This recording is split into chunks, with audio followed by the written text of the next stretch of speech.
ஆற்று மெய்யியல் நிகழ்வில் மருத்துவத்துறையின் தேவை என்கிற பொருளில் ஐயா சிவ கதிரவன் அவர்களின் கருத்துரை.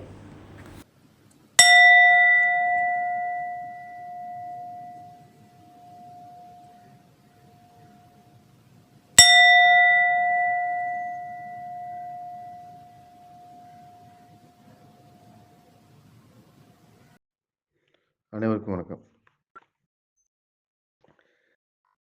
நினைவு நிலை என்பது பற்றி நாம் ஏற்கனவே மனம் என்ற கருத்தில் பேசுகிற போது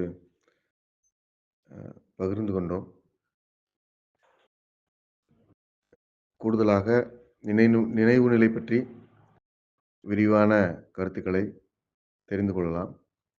அதற்கு முன்பாக மனிதனுடைய இயங்கு முறையில், வாழ்க்கை முறையில் மனிதன் ஆறறிவு கொண்டவன் என்பதை நாம் பாடங்களில் பார்த்திருக்கிறோம். அவற்றை நீங்கள் புரிந்திருப்பீர்கள். இந்த ஆறாம் அறிவாக மனம் இருக்கிறது, உணர்வு என்கிற இயல்பு இருக்கிறது, இயங்குமுறை இருக்கிறது. அந்த வகையில் மனிதனுடைய வாழ்வு அமையப்பெற வேண்டும் என்பது நம் கருத்து. அது குறித்து கூடுதலான சில புரிதல்களை நாம் இப்போது உங்களோடு பகிர்ந்து கொள்ளலாம் என்று நினைக்கிறோம். மனிதர்கள் என்பவர்கள் அல்லது ஒரு தனி மனிதன் என்பவர் உணர்வில் வாழ வேண்டும் என்பது அடிப்படை. உணர்வில் வாழ வேண்டும் என்றால் உணர்வு வழிகாட்டுகிற வழிகாட்டலின்படி வாழ வேண்டும். உணர்விற்கு இனிமையான தன்மையில் வாழ வேண்டும். உணர்வு இசைவு போக்கில் வாழ வேண்டும் என்பதுதான் உணர்வில் வாழ்வது. மனிதர்களுக்கு அந்த வாய்ப்பு உண்டு. ஆறாம் அறிவாக மனம் அமையப்பட்டிருக்கிறது. மனம் என்பது ஒரு சான்றுக்காக நாம் புரிந்து கொள்ளலாம். முன்பே வேறொரு பாடக்குறிப்பை நாம் பார்க்கிற போது மனிதன் இயற்கையான படைப்பு, இயற்கையாகவே உருவான உருவாக்கம். மனிதனுக்கு உள்ளும் புறமும் இயற்கை சூழ்ந்து இருக்கிறது. இந்த பேரண்டம் சூழ்ந்திருக்கிறது. மனிதனுடைய இயங்குமுறை இந்த பேரண்டத்தினுடைய இயங்குமுறையினுடைய மிகச் சிறு தோற்றம்.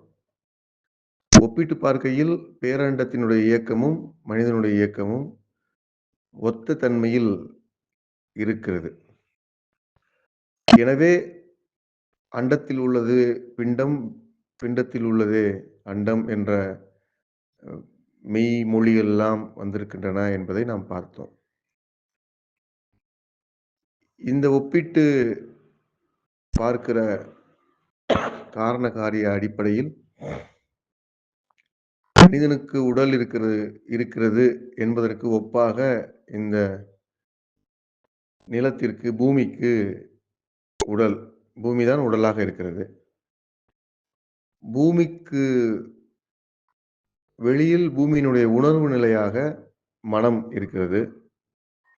இன்று பல பெயர்களில் நாம் பார்க்கிறோம். பூமியை சுற்றி ஒரு குறிப்பிட்ட தூரத்திற்கு உயிர் காற்று இருக்கிறது, ஓசோன் படலம் இருக்கிறது என்றெல்லாம் விஞ்ஞான கருத்துக்கள் ஆவணப்படுத்துகின்றன.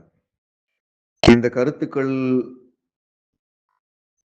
கூறுகிற இந்த நிரூபணங்கள் எல்லாமும் பூமியினுடைய மனம் என்ற பகுதிக்குள் இருக்கிறது.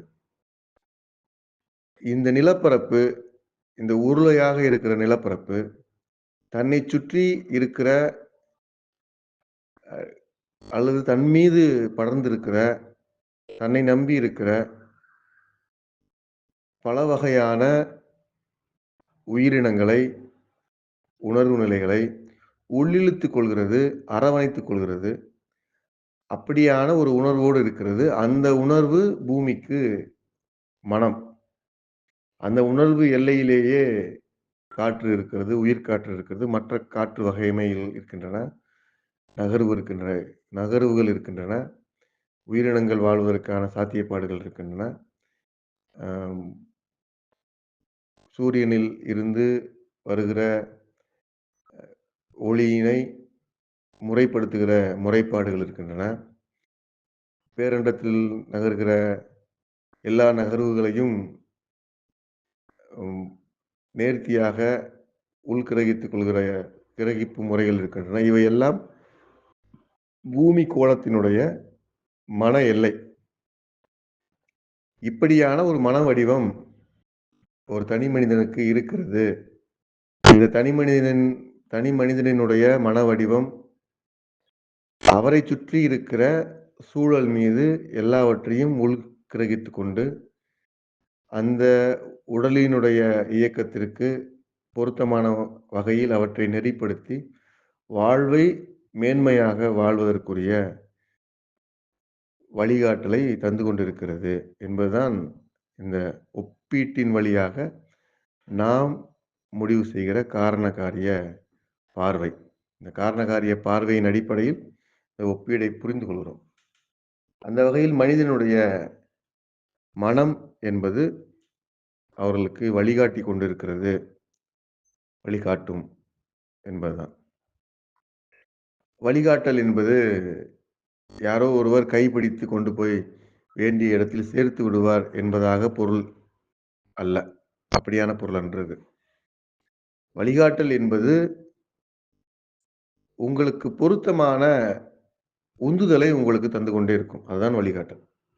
இந்த நேரத்தில் இந்த வேலையை, இந்த நேரத்தில் இந்த கருத்தை, இந்த நேரத்தில் இந்த செயல்பாடை, இந்த நேரத்தில் இந்த வினை புரிதலை மேற்கொள்ளலாம், கையாளலாம், பயணிக்கலாம் என்கிற ஒரு பொருத்த பாட்டை உங்களுக்கு முன்வைத்துக் கொண்டிருப்பதற்கு வழிகாட்டுதல் என்று நாம் கூறுகிறோம். இந்த நேரத்தில் இந்த கருத்தை பேசலாம், இந்த கருத்தை வெளிப்படுத்தலாம் என்று உங்களுக்கு உந்துதலாக ஒரு பொருத்த பாட்டை அறிவிக்கும். இந்த நேரத்தில் இவ்விடத்தில் நாம் வினை புரியலாம், வினையாற்றலாம் என்று ஒரு பொருத்த பாட்டை உங்களுக்கு அறிவிக்கும். இந்த நேரத்தில் எந்த வினையும் நாம் முன்னெடுக்கக்கூடாது என்று ஒரு ஒரு தடையை உங்களுக்கு உணர்த்தும். இவையெல்லாம் வழிகாட்டுதல். இப்படியான வழிகாட்டுதல் நபருக்கு நபர், தனிநபருக்கு தனிநபர் வேறு வகையாக வழிகாட்டல் இருந்து கொண்டே இருக்கும். இந்த வழிகாட்டல் மனம் உங்களுக்கு வழங்கிக் கொண்டே இருக்கிறது. வழிகாட்டல் என்பது ஒரு பொருத்த பொருத்தமான உந்துதல். உங்களுக்கு ஒரு பொருத்தம் குறித்து உங்களுக்கு ஏற்படுகிற உந்துதல். ஒரு ஒரு வகையான ஒரு நெறிப்பட்டு பொருந்திக் கொள்வதற்கான உந்துதல் என்று அவற்றிற்குள் நாம் பேச முடியும். கூடுதலாக இந்த இந்த பாடத்திற்கு இந்த கருத்து போதுமானது. வழிகாட்டல் என்பது அதுதான். மனம் காட்டுகிற வழி என்பது, நீங்கள் நிற்கிற சூழலில், நீங்கள் வாழ்கிற சூழலில் என்ன செய்யலாம், என்ன செய்ய வேண்டாம், எவ்வாறு செய்யலாம் என்று உங்களுக்கு முறை சொல்கிற, நெறி நெறி சொல்கிற, பொருத்தப்பாடு சொல்கிற ஒரு உந்துதல் என்பதுதான் வழிகாட்டல். அந்த வகையில் மனம் உங்களுக்கு வழிகாட்டும். இந்த வழிகாட்டலுக்கு பெயர் உணர்வு. இது உங்களுக்கு எளிமையாக புரிந்து கொள்ள முடியும். உணர்வு என்பது இதுதான். இந்த வழிகாட்டலின் அடிப்படையில் அல்லது இந்த உணர்வின் அடிப்படையில் நீங்கள் வாழ வேண்டும். அதுதான் இயல்பான வாழ்க்கை முறை. உங்கள் வாழ்க்கை முறையை இந்த முறையோடு, இந்த முறைமையோடு வழிகாட்டுதல் நிகழ்கிற, உணர்வு நிகழ்கிற முறைமையோடு உங்கள் வாழ்க்கை முறையை நீங்கள் வகுத்துக் கொள்ள வேண்டும். அதுதான் இயல்பான வாழ்க்கை முறை. அதுதான் மனிதர்களுக்கான வாழ்க்கை முறை. ஆனால் இன்று என்ன நிகழ்கிறது என்றால், நினைவுகளின் வழியாக நம் வாழ்க்கையை வாழ்ந்து கொண்டிருக்கிறோம். முழுவதுமாக நினைவுகளின் வழியாகத்தான் வாழ்க்கையை வாழ்ந்து கொண்டிருக்கிறோம். நினைவுகள் என்பது என்ன என்றால், அது ஒரு தனியாக நாம் புரிந்து கொள்ள வேண்டிய அ மிக மிக இன்றியமையாத குறிப்பு. அது ஒரு பாடக்குறிப்பு. முழுக்க நினைவுகள் வழியாகத்தான் வாழ்ந்து கொண்டிருக்கிறோம் என்பதை நீங்கள் அடிப்படையில் புரிந்து கொள்ள வேண்டும். ஒன்றை பற்றி நீங்கள் பேசுகிறீர்கள் என்றால், அந்த பேச்சினுடைய குறிப்பு, கருத்து உங்கள் நினைவுகளின் வழியாக வெளிப்படுகிறது என்று நாம் அந்த அளவிலேயே புரிந்து வைத்திருக்கிறோம். இன்னும் சற்று ஆழமாக இவற்றை புரிந்து கொள்வீர்கள் என்றால், ஒரு உணவை ஒரு உணவை நீங்கள் தேர்வு செய்கிறீர்கள். ஒரு இருப்பிடத்தை நீங்கள் தேர்வு செய்கிறீர்கள். ஒரு உடையை நீங்கள் தேர்வு செய்கிறீர்கள் என்று 3 விதமான தேர்வு இருக்கிறது. ஒரு உணவை தேர்வு செய்கிறீர்கள் என்றால், அந்த உணவு பற்றி உங்களுக்கு இருக்கிற மதிப்பீடு அல்லது நினைவு குறிப்பு தான் அந்த உணவை உங்களுக்கு தேர்வு செய்ய வைக்கிறது. இந்த உணவு இனிப்பாக இருக்கும். இந்த உணவு சுவையாக இருக்கும். இந்த உணவு உங்கள் கருத்துப்படி நலம் தருவதற்குரியதாக இருக்கும். இந்த உணவு உங்களது நம்பிக்கையின்படி எளிமையான செரிமானத்திற்கு உதவியாக இருக்கும் என்று உங்களது பழைய நினைவு குறிப்புகளின் வழியாக அந்த உணவு பற்றி ஒரு முடிவு எடுக்கிறீர்கள். இதே போன்ற முடிவுகள் உங்களது இருப்பிடத் தேர்வில் நிகழும். இந்த இடத்தில் இருந்தால் எனக்கு வசதியாக இருக்கும். இந்த இடத்தில் நான் வாழ்வது பணி இடத்திற்கு சென்று வருவதற்குரிய வாய்ப்பாக இருக்கும், இலகுவாக இருக்கும். இந்த இடத்தில் படுத்தால் தான் எனக்கு உறக்கம் வரும். அப் என்றெல்லாம் நீங்கள் நினைவு குறிப்புகளிலிருந்து உங்கள் உறைவிடத்தை தேர்வு செய்வதும் இருக்கும். உடையில் இதைப் போன்றே நிலைப்பாடுகள். இந்த உடை எனக்கு பிடித்த உடை, இந்த நிறம், இந்த வண்ணம் எனக்கு பிடித்த வண்ணம். இந்த உடை அ சென்ற முறை நான் இந்த உடையை தேர்வு செய்து வைத்திருந்தேன். எடுக்க முடியாமல் போய்விட்டது. எனவே இந்த உடை எனக்கு அவசியமாக இருக்கிறது என்று உங்களது நினைவு குறிப்புகளிலிருந்து உங்களது செயல்பாடுகள், உணவு வழக்கம், உறைவிட வழக்கம், உடை வழக்கம், வழிபாட்டு வழக்கம் உட்பட உங்களது நினைவுகளின் வழியாகவே நீங்கள் இயங்கிக் கொண்டிருக்கிறீர்கள். இதில் ம் வேறு வேறுபட்ட கருத்து இருப்பதற்கு வாய்ப்பில்லை. உங்கள் நினைவுகளின் வழியாக நீங்கள் தொடர்ந்து இயங்கிக் கொண்டே இருக்கிறீர்கள். நீங்கள் அமர்வது, நீங்கள் நிமிருவது, நீங்கள் நடப்பது, நீங்கள் பேசுவது, நீங்கள் உரையாடுவது, ஒரு கருத்தை உருவாக்குவது, மறுப்பது என்று எல்லா வகைமைகளிலும் உங்கள் நினைவுகள் தான்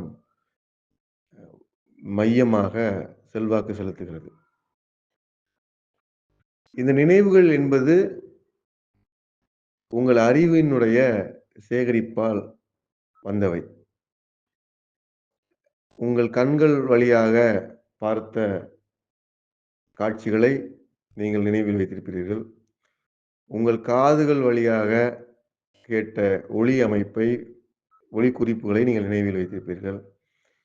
உங்கள் மூக்கின் வழியாக அ நுகர்ந்த நாற்றங்களை, துர்நாற்றங்களை நினைவில் வைத்திருப்பீர்கள். நீங்கள் உராய்வின் வழியாக பெற்றுக்கொண்ட செயல்பாடுகளை நினைவில் வைத்திருப்பீர்கள். இந்த நினைவு குறிப்புகளின் வழியாக உங்களது அன்றாட செயல்பாடுகளை தொகுத்துக் கொள்வீர்கள். இது அடிப்படை. இப்போது நான் உங்களிடம் கேட்கிறேன், நினைவில் இருக்கிற உங்கள் காதுகளில் கேட்ட எல்லா ஒலிகளும் உங்களுக்கு நினைவில் இருக்குமா? கண்களில் பார்த்த எல்லா காட்சிகளும் நினைவில் இருக்குமா? நாற்றம் உணர்ந்த எல்லா நுகர்வு குறிப்புகளும் நினைவில் இருக்குமா? சுவைத்த எல்லா உணவுப் பொருட்களும் நினைவில் இருக்குமா? என்றால் இல்லை. எவை நினைவில் இருக்கும் என்றால், உங்களுக்கு இன்பம் தந்த எல்லாமும் நினைவில் இருக்கும். நீங்கள் சுவைக்கிற போது உங்களுக்கு இன்பமாக இருக்கும் என்றால், அவற்றை நினைவில் வைத்துக் கொள்வீர்கள். அல்லது உங்கள் இன்பம் மறுக்கப்பட்டால் நினைவில் வைத்துக் கொள்வீர்கள். இந்த 2ஐ தவிர உங்களுக்கு நினைவில் ஏற்றிக் கொள்வதற்கு வாய்ப்பே கிடையாது. ஒவ்வொருவருக்கும் தனித்தனியான குறிப்புகள் இப்படித்தான் வகுக்கப்பட்டிருக்கின்றன. உங்களுக்கு இன்பமான ஒரு உணவை உட்கொள்வீர்கள் என்றால், அது உங்கள் இன்பத்தின் வழிப்படி அந்த உணவு பொருத்தமாக இருக்கும் என்று கருதுவீர்கள் என்றால், அந்த உணவை நினைவில் வைத்துக் கொள்வீர்கள். அந்த சுவையை நினைவில் வைத்துக் கொள்வீர்கள். அந்த சுவையின் அடிப்படையில் மீண்டும் வாய்ப்பு வருகிறபோது, அந்த வாய்ப்பில் அந்த சுவை கொண்ட உணவை தேடுவீர்கள். அதற்கு எ மாற்றாக உங்கள் இன்ப இன்பத்தை இன்பத்திற்கு எதிரான சுவையை அந்த உணவு வைத்திருக்கும் என்றால், அந்த உணவையும் நினைவில் வைத்துக் கொள்வீர்கள். இந்த 2 நினைவு நிலையிலும் மெய்ப்பொருளாக இருப்பது உங்களது இன்பம். உங்க சுவை வழங்குகிற இன்பம். இவ்வாறே இன்பத்தை மையமாக வைத்து, சுவை இன்பத்தை, நுகர்வு இன்பத்தை, காட்சி இன்பத்தை, ஒலி இன்பத்தை, உராய்வு இன்பத்தை என்று உங்கள் இன்பத்தை மையமாக வைத்து உங்கள் நினைவுகள் வளர்க்கப்படுகின்றன. இது மி மிக மிக அடிப்படையாக நீங்கள் கற்றுக்கொள்ள வேண்டிய, புரிந்து கொள்ள வேண்டிய பாடம். இந்த இன்பக் குறிப்புகளில் இருந்து உங்கள் ஒட்டுமொத்தமான இயங்கு முறையும், தேர்வு முறையும் தொடர்ந்து வாழ்நாள் முழுவதும் இருந்து கொண்டே இருக்கும். இந்த இன்பக் குறிப்புகள் என்பது எவ்வாறு இருக்கின்றன என்பதை நாம் இப்போது பார்க்கலாம். இவ்வாறு நினைவுகள் உருவாகின்றன. நினைவுகள் என்பது இன்பத்தை அடிப்படையாகக் கொண்டவை என்று உங்களால் புரிந்து கொள்ள முடியும் என்று நினைக்கிறேன். இந்த இன்பக் குறிப்புகளை வைத்துக் கொண்டுதான் நம் வாழ்க்கை முறையை அன்றாடம் நிகழ்த்திக் கொண்டிருக்கிறோம் என்பதையும் நீங்கள் ஏற்றுக்கொள்வீர்கள் என்று நினைக்கிறேன். இந்த காரணத்திற்குள் பார்க்கிறபோது, இந்த காரண காரியத்திற்குள் நின்று பார்க்கிறபோது, உங்கள் அறிவு என்பது இன்பத்திற்கானது. உங்கள் கண்கள் வழியாக ஒவ்வொரு உயிருக்கும் எத்தனை வகைப்பட்ட அறிவு வழங்கப்பட்டிருக்கிறதோ, அந்த அறிவின் வழியாக அவை இன்பத்தை பெற்றுக்கொள்கின்றன. இன்பமாக இருக்கின்றன.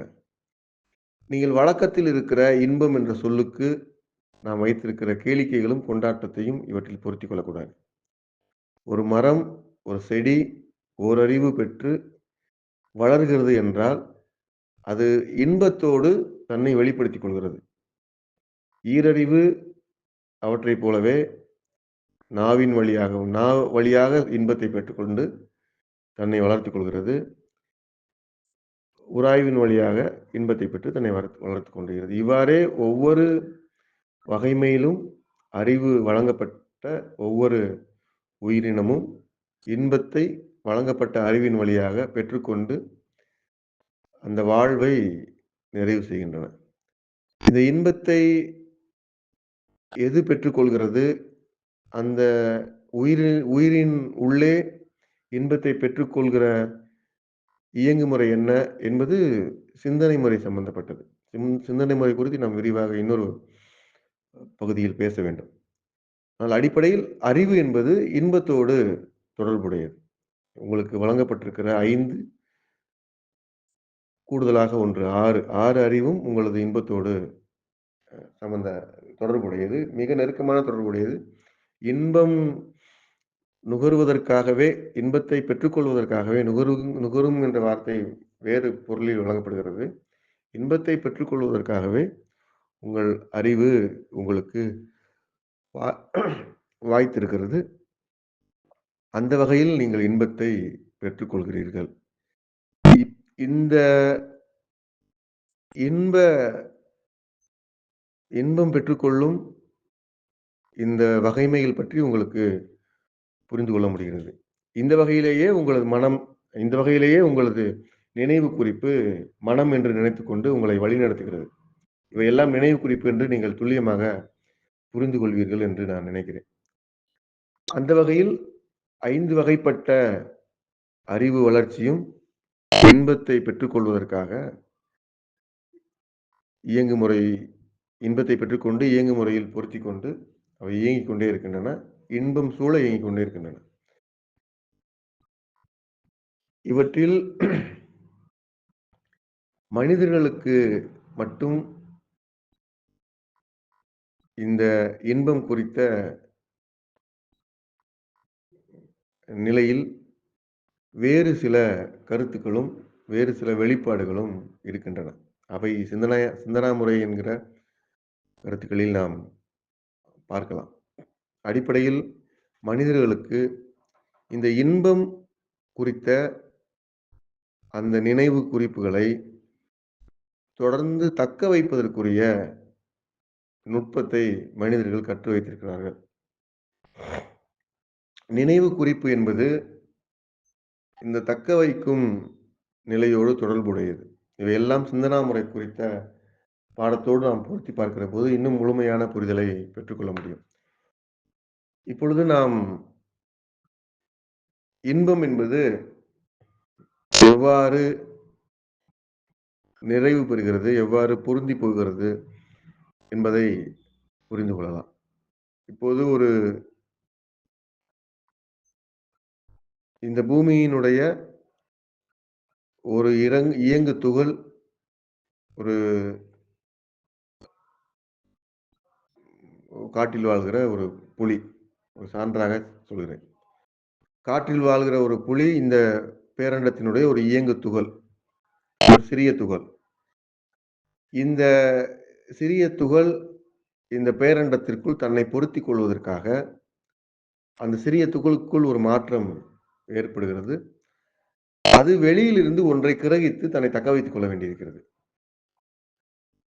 இந்த தக்க வைப்பிற்கு அந்த புலியினுடைய பசி என்று பெயர். அது தன்னை தக்க வைத்துக் கொள்வதற்கு அந்த தக்க வைப்பு உந்துதல் ஏற்படுகிற போது வெளியிலிருந்து ஒரு மானை எடுத்து உட்கொள்கிறது. இது இன்பமாக செய்கிறது. இதற்குள் ஒரு இன்பமாக நிகழ்வு இயங்குமுறை ஒன்று நிகழ்கிறது. இப்படி இந்த பேரண்டம் முழுவதும் இருக்கிற சிறு சிறு துகள்கள் இயங்குவதற்கு உந்துதலாக ஒன்றை கிரகித்து தன் இயக்கத்தை தக்க வைத்துக் கொள்ள வேண்டிய அமைப்பு இந்த பேரண்டம் முழுவதும் இருக்கிறது. அந்த வகையில் இயங்குவதன் வழியாகவே அவை பொருத்தமாக இருக்க முடியும். புலி இந்த பேரண்டத்திற்குள் சிறிய துகளாக இருந்தாலும், சிறிய உயிரியாக இருந்தாலும், தன் இருப்பை தக்க வைத்துக் கொள்கிற இயங்கு முறையில் பேரண்டத்திற்கு வெளியில் இருக்கிற வேறொன்றை ஈர்த்து தனக்குள் பொருத்தி தன் வாழ்வை நிலைப்படுத்திக் கொள்வதற்கான பொருத்தப்பாடு அதற்கு அந்த பசியை உணர்த்துகிறது. வேறொரு உயிரென்ற நாம் மனிதநேய கருத்தோடு இவற்றை வேண்டாம், பார்க்கக்கூடாது. இது ஒரு இயங்கு முறை. இந்த பேரண்டத்தில் தன்னை தக்க வைத்துக் கொள்வதற்குரிய தன்மையோடு ஒரு மான் குட்டியை உண்டு தன் இருத்தலை பொருத்திக் கொள்கிறது. இப்படி பொருத்திக் கொள்கிற நிலையிலேயே உந்துதல் ஏற்படுகிற போது அந்த உந்துதலின் வழியாகவே நாம் பார்க்கிறோம், நாம் சுவைக்கிறோம், நாம் கேட்கிறோம். எல்லா வினையாற்றலும் அவ்வாறே இருக்கிறது. எல்லா உயிர்களுக்கும் இதுவே விதி. இதுவே பொருந்தி நிற்கிற விதி. இந்த பிரபஞ்சத்தில், இந்த பேரண்டத்தில் இருக்கிற ஒவ்வொரு சிறு உயிரும் தன் இருத்தலை தக்க வைத்துக் கொள்வதற்காக அவற்றிற்கு அறிவு வழங்கப்பட்டிருக்கிறது. அந்த அறிவின் வழியாக தன் பொருத்தப்பாட்டிற்கு உரிய உட்கிரகிப்பை நிகழ்த்தி பொருத்தப்பாட்டிற்குரிய உந்துதலின் பேரில் உட்கிரகித்து தன்னை தக்க வைத்துக் கொள்கின்றன. அவை காட்சியின் வழியாக தம்மை தக்க வைத்துக் கொள்ளலாம். ஒளியின் வழியாக தம்மை தக்க வைத்துக் கொள்ளலாம். தன்னை தக்க வைத்துக் கொள்வதற்குரிய நுகர்வின் வழியாக தன்மை தக்க வைத்துக் கொள்ளலாம். இப்படி தமக்கு வழங்கப்பட்டிருக்கிற அறிவின் வழியாக தம்மை இந்த இருத்தலோடு, இந்த பேரண்டத்தோடு பொருத்திக் கொள்வதற்குரிய வேலையை அவை செய்து கொண்டே இருக்கின்றன. அவற்றிற்கு இன்பமும் இருக்கிறது. இந்த செயல்பாடுகள் உங்களுக்கு எவ்வாறு நிகழ்கிறது என்று புரியும் என்று நான் நினைக்கிறேன். அப்படி தம்மை தக்க வைத்துக் கொள்கிற பொருத்தப்பாட்டோடு தம்மை தக்க வைத்துக் கொள்கிற நிலையில் இருக்கும் வரை உங்களுக்கு நினைவு இருக்காது. நீங்கள் எப்பொழுதும் உங்களை பொருத்திக் கொள்ள வேண்டும் என்கிற அளவிலேயே நீங்கள் நடந்து கொள்வீர்கள் என்றால் உங்களுக்கு நினைவே இருக்காது. இது நினைவு என்கிற மிக முக்கியமான குறிப்பை நீங்கள் புரிந்து கொள்ள வேண்டும் என்று நினைக்கிறேன். இந்த பாடத்தினுடைய நோக்கம், நீங்கள் நினைவற்று இருப்பதன் வழியாகவே இந்த வாழ்வை முழுமையாக வாழ முடியும். ஏனென்றால் நாம் நினைவின் வழியாகவே இயங்கிக் கொண்டிருக்கிறோம். நான் முன்பே சொன்னது போல நமது மொத்த இயக்கமும் நினைவின் வழியாகவே இருக்கிறது. எனவே நினைவிலிருந்து நீங்கள் விடுபட்டு வாழ வேண்டும். அல்லது நினைவை குறிப்பிட்ட இடத்தில் நிறுத்திக் கொள்கிற புரிதல் வேண்டும். நான் நடைமுறை சான்று ஒன்று உங்களுக்கு சொல்கிறேன். இன்னும் நினைவு என்றால் என்ன என்பதை புரிந்து கொள்ள முடியும். உங்கள் வீட்டில் 5 பேர் இருக்கிறீர்கள். 5 பேருக்கு உணவு உற்பத்தி செய்ய வேண்டும். ஒருவருக்கு எவ்வளவு உண்பார் என்று நீங்கள் ஒரு கணக்கு வைத்திருக்கிறீர்கள். 5 பேருக்கும் உணவு உற்பத்தி ஆயிற்று. ஒருவர் 3 தோசை சாப்பிடுவார் என்று வைத்துக்கொள்வோம். 5 பேருக்கு 15 தோசை. இந்த 5 பேருக்கு 15 தோசையை நீங்கள் அடுக்கி விட்டீர்கள். இப்பொழுது 5வது இருக்கிற நபர் 2 தோசை மட்டும் சாப்பிடுகிறார். அவருக்கு பொருந்தவில்லை என்பதால் ஒரு தோசையை குறைத்துக் கொண்டார். இப்போது 15 தோசையில் 14 தோசை உண்ணப்பட்டது. மீதமும் இருக்கிற தோசை பொருத்தமில்லாதது. இந்த 5 பேருக்கு பொருத்தமில்லாத அளவிலே நீங்கள் தோசை செய்திருக்கிறீர்கள். தோசையை சமைத்திருக்கிறீர்கள். பொருந்தும் என்று சமைத்தீர்கள். அல்லது பொருந்த வேண்டும் என்று சமைத்தீர்கள். நிஜ சூழலில் பொருந்தவில்லை. ஒருவருக்கு மீதம் ஒன்று இருக்கிறது. இந்த ஒன்று நினைவு. பொருந்தாத செயல்முறையில் மீதம் விழுகிற ஒன்று நினைவு. உங்களுக்கு மட்டும் வைத்துக் கொள்வோம். உங்களுக்கு மட்டும். நீங்கள் ஒரு ஆடையை தேர்வு செய்கிறீர்கள். ஒரு ஆடையை தேர்வு செய்கிற போது அந்த ஆடையினுடைய பயன்பாடு ஒரு 3 மாத காலத்திற்கு இருக்கும் என்று உங்களுக்கு ஒரு விருப்பம் இருக்கிறது, ஒரு நம்பிக்கை இருக்கிறது. அதை பற்றி வேறு கருத்துக்கள் இல்லை. அந்த ஆடை ஒரு 3 மாதத்திற்கு நமக்கு பயன்படுத்திக் கொள்ளலாம் என்று நினைக்கிறீர்கள். அது ஒரு மழைக்காலம் அல்லது மழைக்காலத்திற்கு பயன்படுத்தக்கூடிய ஒரு மேலங்கி. நீங்கள் அந்த ஆடையினுடைய வகைமையில், அந்த ஆடையை தேர்வு செய்த வகைமையில் அந்த ஆடையை தேர்வு செய்தீர்கள். 2 மாதத்தில் மழை நிறைவு பெற்றது. மழை இல்லை. 2 மாதத்திற்கு பிறகு மழை இல்லை. மீதம் இருக்கிற 1 மாதம் அந்த ஆடை உங்களிடம் இருப்பது என்பது உங்களது நினைவு. அந்த ஆடை நினைவாகவே இருக்கும்.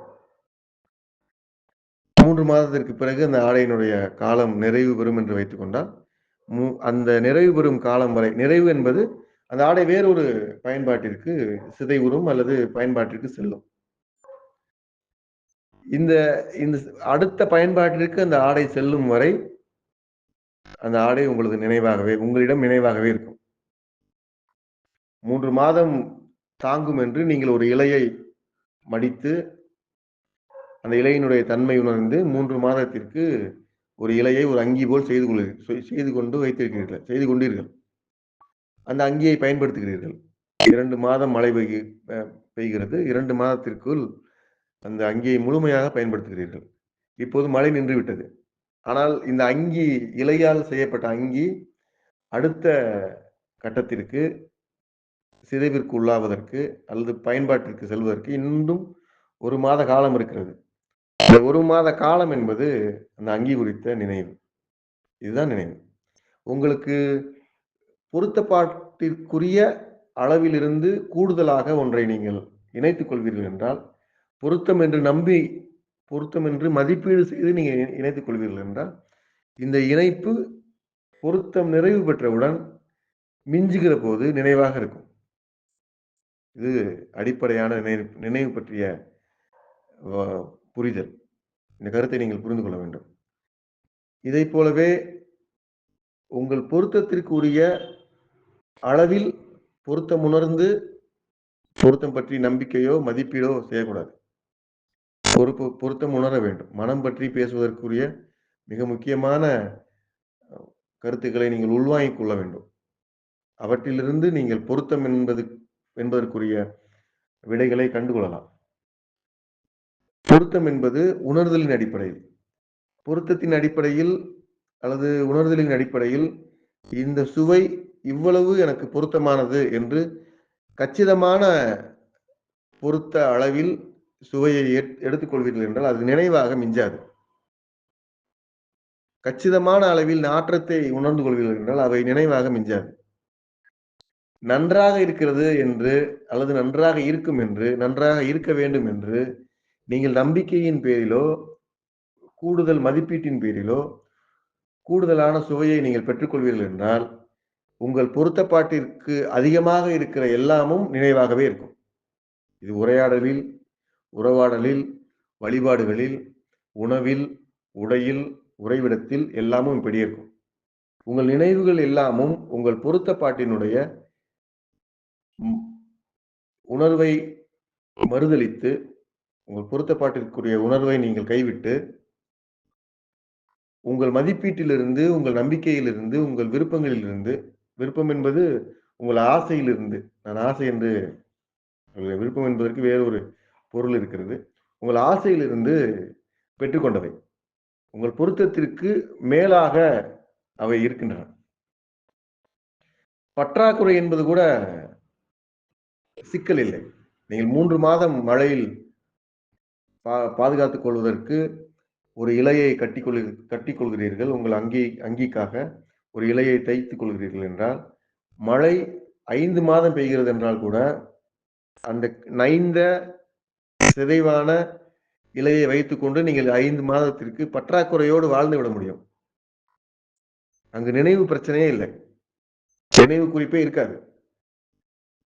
ஆனால் நீங்கள் பொருத்தம் உணராது மதிப்பீடு முறையில் உங்களை சுற்றி இருக்கிற ஒன்றின் மீது பேராசை கொண்டு ஒன்றை தீர்மானிப்பீர்கள் என்றால், உங்கள் பொருத்தம் நிறைவு பெற்றவுடன் அவை மிஞ்சி நிற்கிற நினைவாக இருந்து கொண்டே இருக்கும்.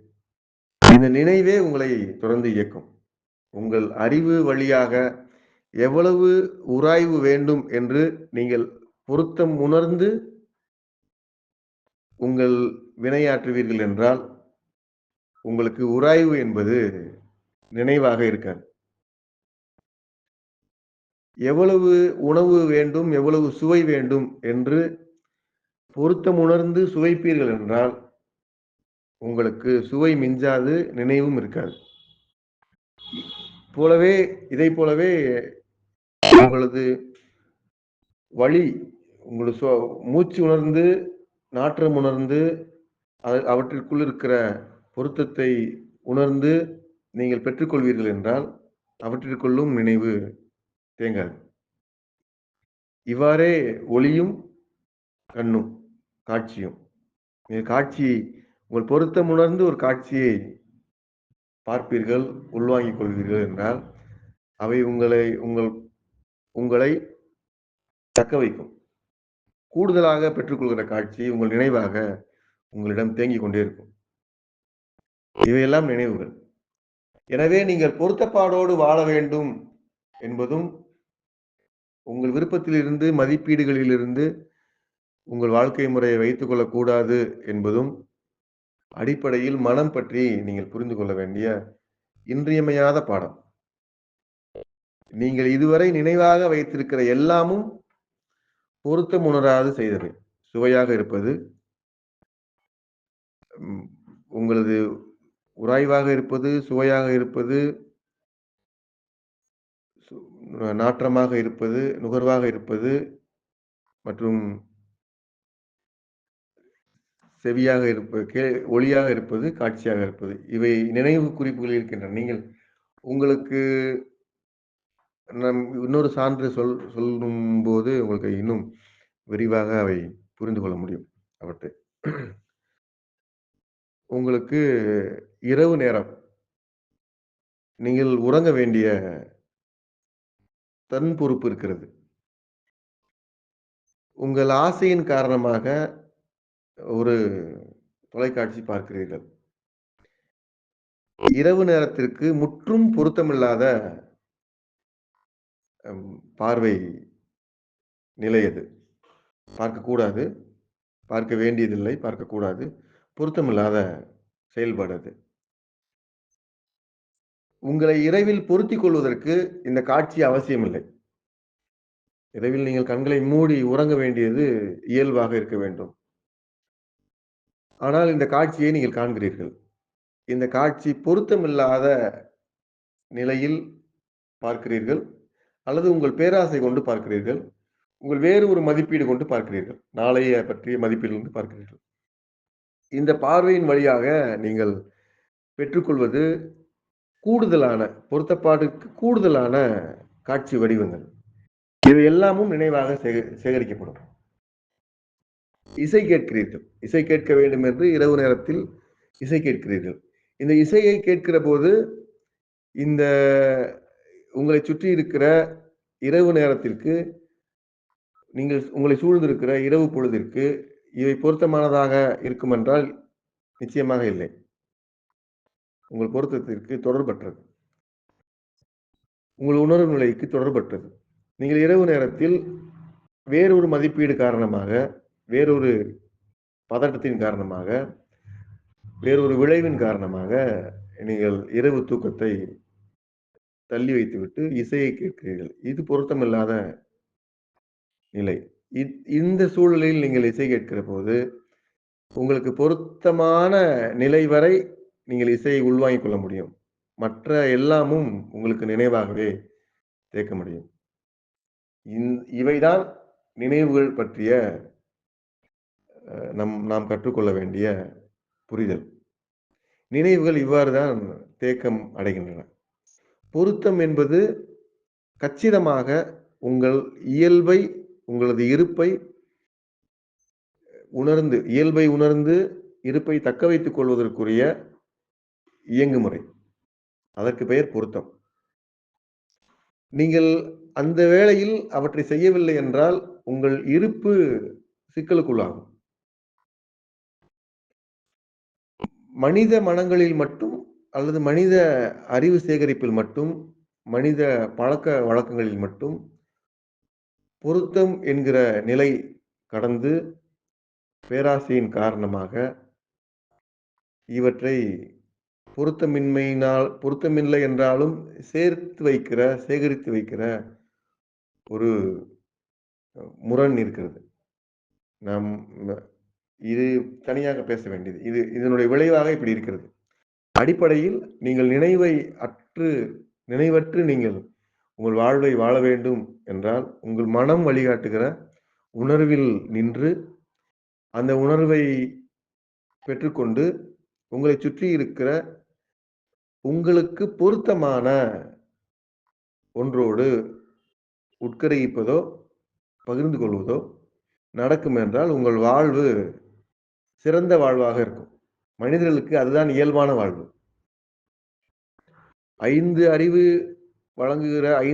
வழங்கப்பட்ட 5 அறிவிற்கு உரிய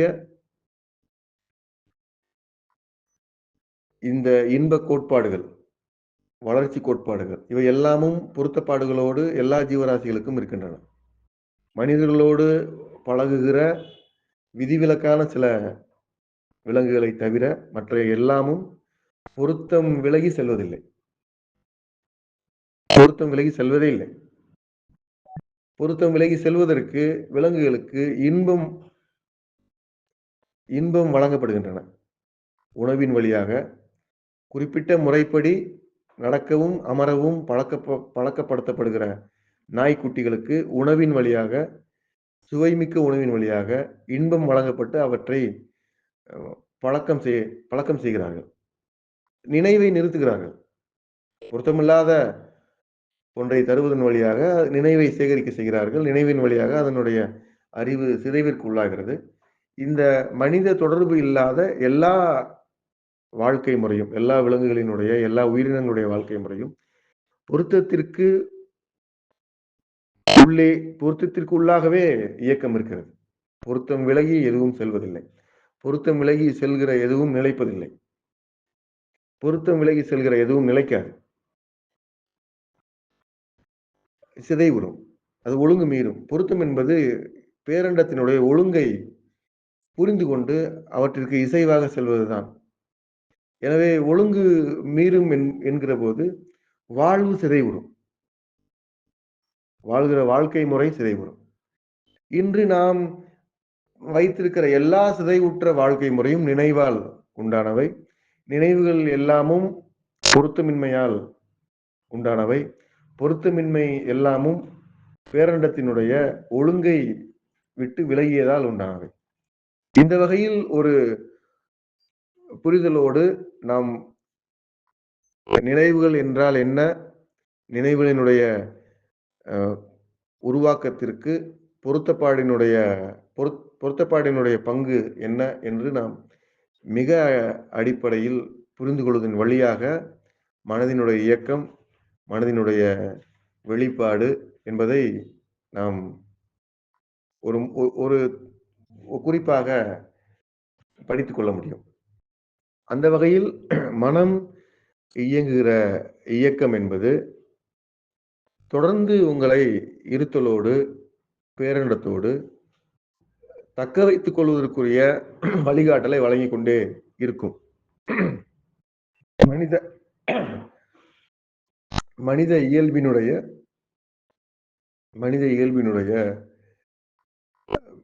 போக்கே அதுதான். ஒழுங்குமுறை அது. மனிதன் இயல்பாக இருக்கிறார் என்றால் அந்த பேரண்டத்தினுடைய இயக்கத்திற்கு பொருத்தமாக தன்னை உட்படுத்திக் கொள்கிறார். அந்த ஒழுங்கிற்கு பொருத்தமாக தன்னை உட்படுத்திக் கொள்கிறார் என்பதுதான்.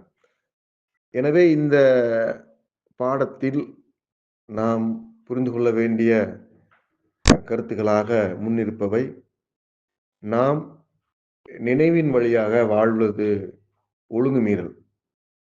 நினைவின் வழியாக நம் வாழ்வை அமைத்துக் கொள்ளக்கூடாது. உணர்வின் வழியாக நம் வாழ்வை அமைத்துக் கொள்ள வேண்டும். நினைவின் வழியாக வாழ்வது என்பது பொருத்தம் தவிர்த்து, பொருத்தத்தை பொருட்படுத்தாமல், பேராசையின் காரணமாக, இன்ப நுகர்வின் காரணமாக நாம் சேகரித்து வைத்திருக்கிற உபரி கருத்துக்கள். இந்த உபரி கருத்துக்கள் ஒழுக்கம் மீறலை உண்டாக்குகின்றன. ஒழுக்கம் மீறல் சிதைவை உண்டாக்குகின்றன. எனவே நமது வாழ்க்கை முறை என்பது பேரண்டத்தினுடைய ஒழுக்கத்திற்குள் நம்மை நிலை கொள்ள செய்யும்படி அமைத்துக் கொள்ளப்பட வேண்டியது. இந்த ஒழுக்கம் குறித்து நெறிப்பாடுகள் நமக்கு வேண்டிய போது நெறிப்படுத்திக் கொள்ள வேண்டும். அதற்கான நெறிப்பாடுகளை நம் தன்முயற்சியால், தன் அக்கறையின் பார்ப்பட்டு உணர்வின் அடிப்படையில் பெற்றுக்கொள்ளலாம். அல்லது மெய்யறிவு கொண்டவர்களுடைய வழிகாட்டலின் பெயரிலும் பெற்றுக்கொள்ளலாம். அது ஒரு உபரியான செய்திதான். அடிப்படையில் உங்களது உணர்வே உங்களுக்கு வழிகாட்டும். உங்களது உணர்வே உங்களுக்கு வழிகாட்டும். அந்த வகையில் நீங்கள் உங்கள் உணர்வை பின்பற்றுவதன் வழியாக பொருத்தமாக வாழ்வதற்குரிய வாழ்க்கை முறையை நீங்கள் மேற்கொள்ள முடியும். அப்படித்தான் மேற்கொள்ள வேண்டும். அந்த விலகல் ஏற்படுகிற போது உங்களுக்கு நினைவுகள் தேங்குகின்றன. நினைவுகள் தொடர்ந்து உங்கள் வாழ்க்கை முறையை சிதைவின் பக்கத்தில் நகர்த்தி கொண்டே இருக்கின்றன. நினைவுகளின் வழியாகவே இன்று வாழ்நாள் முழுவதும் நம் வாழ்வை சிதைவுற்ற வாழ்வாக வாழ்ந்து கொண்டிருக்கிறோம் என்பதை நாம் பார்க்கிறோம். நாம் உண்பது, உடுத்துவது, உறங்குவது, உறைவிட ஏற்பாடு, உறவாடல், வழிபாடு எல்லாமும் நம் பேராசையின் காரணமாகவே நிகழ்ந்து கொண்டிருக்கின்றன. பேராசையின் பார்ப்பட்டுத்தான் வழிபாடுகள் நிகழ்ந்து கொண்டிருக்கின்றன. மதிப்பீடுகளின் பார்ப்பட்டுதான் உறவுகளை பாராட்டிக் கொண்டிருக்கிறோம். உறவுகளுக்குள் எந்த விதத்திலும் உண்மைத்தன்மையும் உரிமை என்பதும் இல்லாமல் போய்விட்ட நிலை என்பது இன்று சமூகம் முழுவதும் பரவிவிட்டது. இவை எல்லாவற்றிற்கும் காரணம் பொருத்தமற்ற செயல்பாடுகளில் நம்மை ஈடுபடுத்திக் கொண்டு நினைவுகளை குவித்துக் கொள்வது. ஆக மனம் பற்றி நாம் மனதை பற்றி கொண்டு மனதை பின்பற்றி கொண்டு நாம் வாழ வேண்டும் என்று நம் வாழ்க்கை முறையை நெறிப்படுத்திக் கொள்ள வேண்டிய நெறிப்பாடாக இந்த பாடத்தை நான் உங்களோடு பகிர்ந்து கொள்கிறேன். இது ஒரு நெறிப்பாடு. உங்களை நான் ஒரு வழி நடத்துகிற அல்லது வழி காட்டிக் கொடுக்கிற நிலையிலேயே இந்த உரையை நான் உங்களோடு பகிர்ந்து கொள்கிறேன். உங்களை சரி செய்வதல்ல. நீங்க அனைவரும் சரியானவர்கள் தான். பொருத்தப்பாடை புரிந்து கொள்கிற போது, இன்னும் நம்மை நெறிப்படுத்திக் கொள்கிற தன்மைக்கு நாம் நகருவோம். பொருத்தப்பாடோடு நாம் இயங்குகிற போது, உணர்வு நிலையில் நாம் இயங்குவோம். உணர்வு நிலை என்பது இந்த பேரண்டத்தினுடைய ஒ ஒழுங்கை உங்களுக்கு பொருத்தமாக பொருத்தமான கருத்தாக உங்களுக்கு வழிகாட்டிக் கொண்டே இருக்கும். இப்படிப்பட்ட இசைவான வாழ்க்கை முறையே மனிதனுக்கான வாழ்க்கை முறை, மனிதனுக்கான இயல்பான வாழ்க்கை முறை.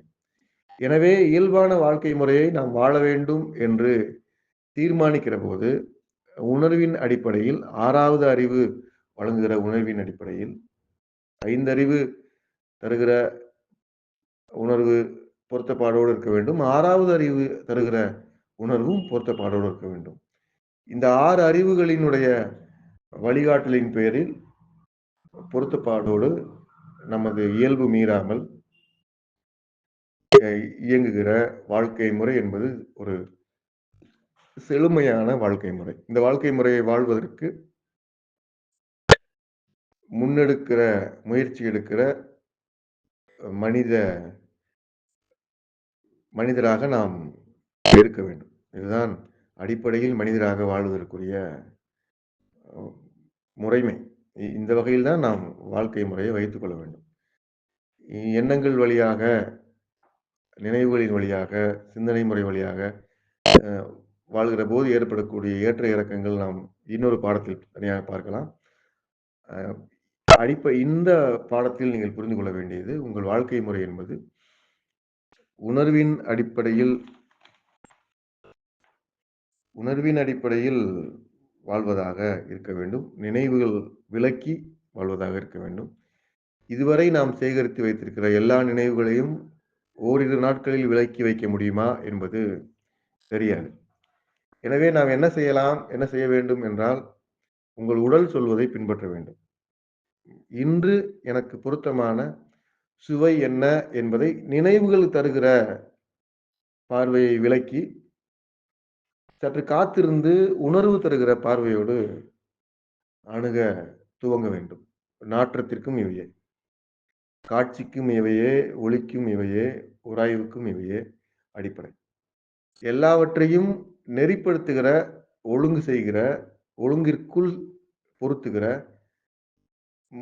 வழிகாட்டல் தன்மை உங்கள் உணர்வுக்கு இருக்கிறது. அது மனமாக செயல்படுகிறது. மனம் உங்களுக்கு வழிகாட்டும் வரை நீங்கள் காத்திருக்கலாம். உங்கள் இருத்தலை தக்க வைத்துக் கொள்வதற்கு உங்கள் மனம் வழிகாட்டிக் கொண்டே இருக்கும்.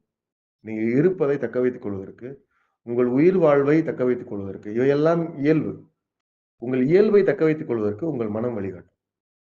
உங்கள் இயல்பை தக்க வைத்துக் கொள்வதற்கு உங்கள் மனம் வழிகாட்டும் வரை பொருத்தமான சூழல் என்பதை நீங்கள் கண்காணித்துக் கொண்டே இருக்க வேண்டிய அவசியம்லாம் ஒன்றுமில்லை. நீங்கள் வெறுமனே காத்திருக்கலாம். இந்த சுவையை, இந்த நாற்றத்தை, இந்த ஒளியை, இந்த காட்சியை, இந்த உராய்வை நான் பொருத்தமாக செய்கிறேனா என்று நீங்கள் சிந்திக்கிற போது, இதற்கு முன் இருக்கிற நினைவுகள் வழியாக நீங்கள் முடிவு செய்வீர்கள் என்றால் அது பொருத்தமானதல்ல. உங்கள் உணர்வின் வழியாக நீங்கள் முடிவு செய்வீர்கள் என்றால் அது பொருத்தமானது. உணர்வின் வழியாக முடிவு செய்த வழக்கம் இதுவரை நமக்கு இல்லாத போது, அந்த வழக்கத்தை பெற்றுக்கொள்வதற்கு இந்த நடைமுறையில் இருக்கிற வழக்கம் எவ்வளவு விரைவாக கைவிடப்படுகிறதோ அவ்வளவு விரைவாக இந்த புதிய வழக்கம் அல்லது இயல்பான வழக்கம் சாத்தியமாகும். எனவே இயல்பான வழக்கத்தை சாத்தியம் செய்வதற்கு கூடுமானவரை பொருத்தமாக என் வாழ்வை நான் வாழ வேண்டும் என்கிற அந்த விருப்பத்தை, அந்த முயற்சியை நீங்கள் கைக்கொள்ள வேண்டும்.